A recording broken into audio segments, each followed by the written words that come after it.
Dampak konspirasi Kanjuruhan, peraturan aneh PT LIB pun bermunculan. Kembali bertambah klub-klub yang membenci Arema FC. Laga tunda Persib versus Persija terancam ditunda lagi. Serta transfer terbaru Liga 1, semuanya akan kami rangkum di Rio Hotspot. Assalamualaikum warahmatullahi wabarakatuh. Hai Rio Hotspot lovers, inilah Rio Hotspot untuk edisi kali ini. Tapi seperti biasa, sebelum kita lanjut ke videonya, saya tetap mohon dukungannya untuk channel ini agar terus berkembang dan bisa memberikan berita-berita informatif yang tentunya semoga saja bermanfaat untuk kita semua. Dengan cara klik subscribe, aktifkan juga notifikasi loncengnya, like, share, dan juga komen. Dan inilah Rio Hotspot selengkapnya.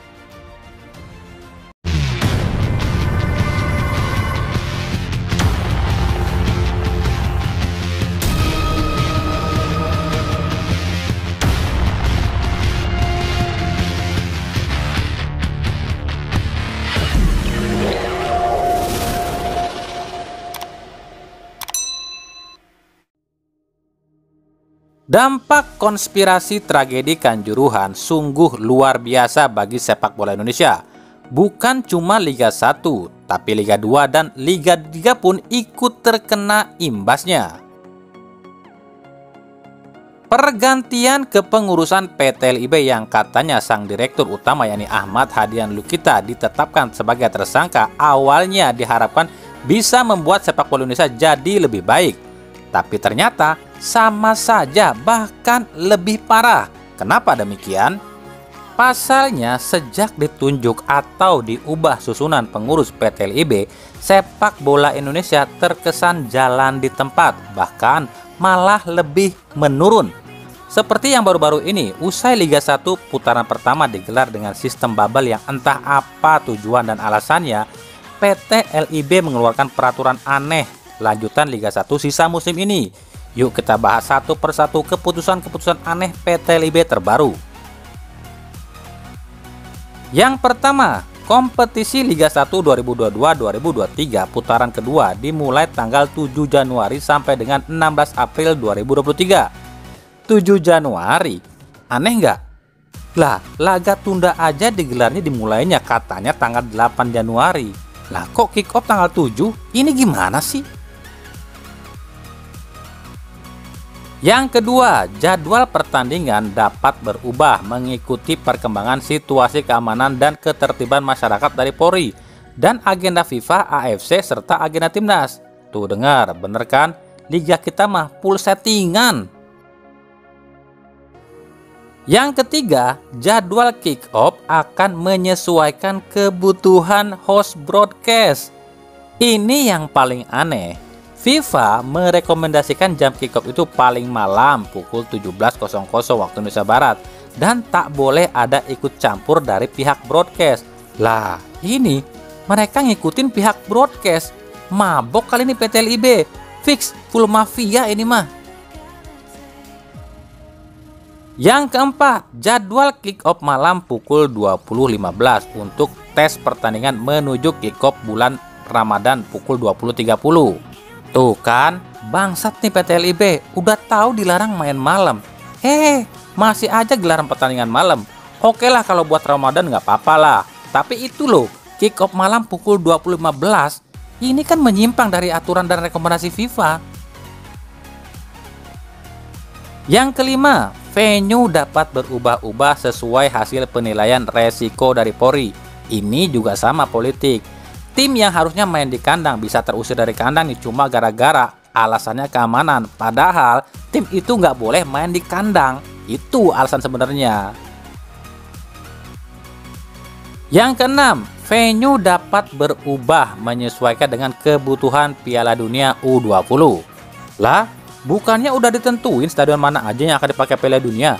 Bilang aja biar tim-tim yang stadionnya dipakai oleh Piala Dunia masih bisa main di stadion itu dan Piala Dunia stadionnya dipindahin ke stadion lain. Gitu, itu politik tuh. Yang ketujuh, seluruh pertandingan home Arema dilakukan tanpa penonton. Catat, home atau kandang ya? Kalau tandang berarti masih bisa dihadiri penonton ya. Gila, mereka yang bikin ulah, klub lain yang kena korban ya jadi korban, mereka masih bisa datang loh ke stadion asal Arema nggak main kandang. Gila nggak? Fix ini mah bener harus dirombak total. PSSI rombak, PT LIB rombak, sistemnya juga harus dirombak, broadcastnya juga dirombak. Kalau nggak gitu mah hancur sepak bola kita. Makanya mungkin bener ya banyak yang bilang nih ya, selama Iwan Budianto bercokol di PSSI nggak bakalan bener sepak bola kita. Tapi kok herannya klub-klub pada diem-diem baik ya. Klub-klub yang membenci Arema semakin bertambah, bukan cuma dari Liga 1, tapi Liga 2 dan 3. Klub-klub ini membenci Arema bukan cuma membenci klubnya juga, tapi ulah supporternya. Sebab karena ulah supporternya, sepak bola Indonesia jadi kacau berantakan. Seperti Liga 1 yang tiba-tiba pakai sistem bubble. Kemudian Liga 3 Jawa Timur dibatalkan. Sekarang Liga 3 Yogyakarta pun dibatalkan. Nah, hal ini memantik emosi dari klub-klub Liga 3 Yogyakarta. Apalagi kabarnya Arema tiba-tiba ingin dan akan bermarkas di Stadion Sultan Agung Bantul, Yogyakarta. Seperti yang dituliskan tim Liga 3 Hizbul Wathan yang mengecam sikap Arema yang dianggap tak memiliki empati. Sudahnya gara-gara dia Liga 3 Jogja dibatalkan, sekarang mereka mau bermarkas di Jogja. Kan nggak tahu malu. Tapi emang bener sih, ini sih udah keterlaluan banget sih ya kong kali kongnya antara PSSI dan Arema ya. Arema didenda cuma 250 juta sedangkan puluhan nyawa hilang. Persib 1 nyawa hilang didenda 300 juta. Adil nggak? Persib 1 nyawa hilang harus diusir keluar Jawa dan main tanpa supporter tandang maupun kandang sampai akhir musim ya. Lah ini puluhan nyawa melayang cuma diusir 200 km dan masih bisa main di Jawa. Dan cuma nggak boleh dihadiri supporter di laga kandang doang. Gila, parah ini mah. Ini yang harus diusut tuntas, bukan tragedinya. Udah nggak bener sepak bola kita ini mah. Emang ya, semenjak Bopi dibubarkan di tahun 2020 lalu, sepak bola Indonesia ini kacau karena nggak ada yang mengawasi. Klub-klub juga nggak punya tempat buat curhat ya. Mau curhat ke PSSI, tapi justru PSSI-nya lah yang mafia. Kacau ini mah udah. Dan inilah salah satu bukti adanya settingan di Liga 1, apalagi setelah pembentukan susunan PT LIB yang baru. Ya, ini salah satunya adalah laga tunda yang awalnya sudah ditetapkan tanggalnya, tiba-tiba katanya masih harus ditinjau ulang, khususnya laga Persib versus Persija. Padahal sebelumnya pihak Polri telah memverifikasi Stadion GBLA dan boleh digunakan saat laga tunda Persib versus Persija. Tapi tiba-tiba katanya pihak Polri belum mengeluarkan izin pertandingan ini. Lah, ini gimana ceritanya? Kemarin jadwal udah diterbitkan, kok tiba-tiba bilang belum dapat izin sih? Apa-apaan ini? Kalau emang belum dapat izin, kenapa jadwalnya diterbitkan? Terus, apa yang menjadi sebab izin gak keluar? Stadion aman, tiket aman, penonton juga cuma boboto yang hadir. Apalagi? Apa jangan-jangan karena di tim Persija banyak pemain yang absen, terus cari alasan biar laga tunda ini ditunda lagi supaya pemain Persija lengkap dulu gitu? Lah, pemain Persib pun banyak yang absen dan gak lengkap. Makin gak ngerti saya dengan sepak bola Indonesia, khususnya para petinggi federasi kita.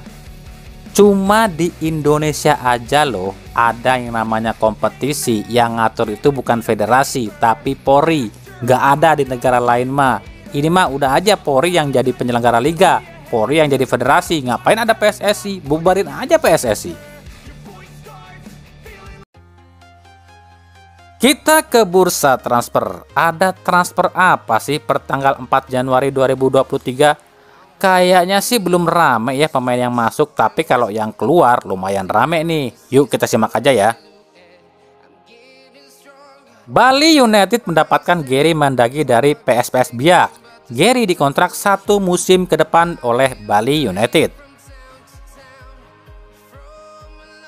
Persik Kediri kabarnya kedatangan beberapa pemain baru, semuanya lokal, seperti Raya dari Persik U18, Ada Roger dari Persik U18, MK Nafi dari PSPS Riau, dan beberapa pemain baru lain. Semuanya masih bersifat trial di Persik Kediri. Madura United melepas penyerang mudanya yakni Kevy Sahertian. Ini artinya sudah 3 pemain Madura yang dilepas saat ini, yakni Haris Tuharea, Pedro Henrique, dan Kevy Sahertian. Kevy Sahertian sendiri kabarnya akan berlabuh ke Barito Putra. PSIS Semarang melepas satu lagi pemainnya yakni Rio Saputra. Sementara itu PSIS pun meresmikan Meru Kimura dari Rans Nusantara FC. Untuk Rio Saputra kabarnya akan gabung ke Persebaya Surabaya. Persita Tangerang melepas 3 pemainnya yakni Osa Saha, Israel Wamiau, dan Domingus Pakdawer. Untuk Israel dan Domingus kabarnya akan kembali ke Persipura. Sementara untuk Osa Saha belum diketahui akan berlabuh ke klub mana.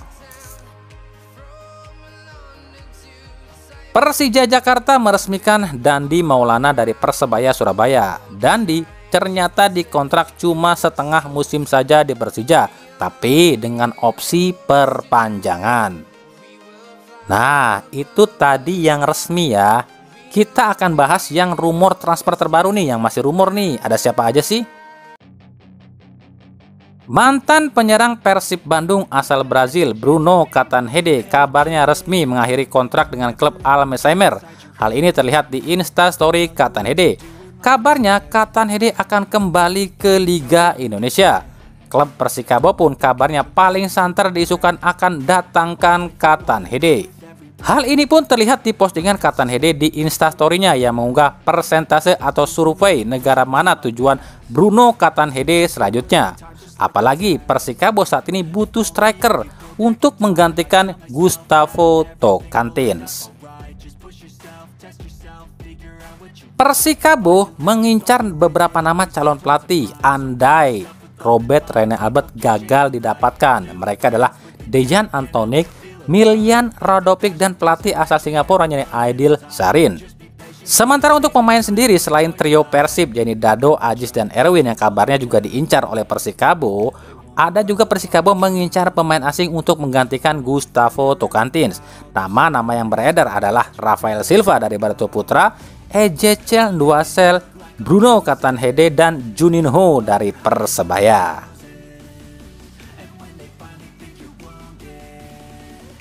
Mantan pelatih Persikabo Jajang Nurjaman kabarnya masuk dalam radar PSIS Semarang. Pasalnya hingga sejauh ini PSIS belum memiliki pelatih kepala.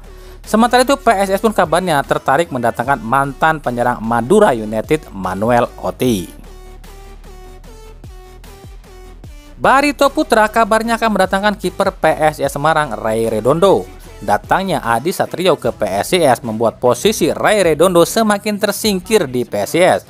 Sementara di Barito Putra kabarnya Ray Redondo untuk menggantikan Joko Ribowo yang kabarnya akan ke PSS Sleman. Setelah ramai dirumorkan penyerang asal Spanyol milik Bayangkara FC Josep Ejejari yang kabarnya akan ke Persebaya, tapi justru kabarnya Josep Ejejari akan kembali atau pulang ke Persik Kediri.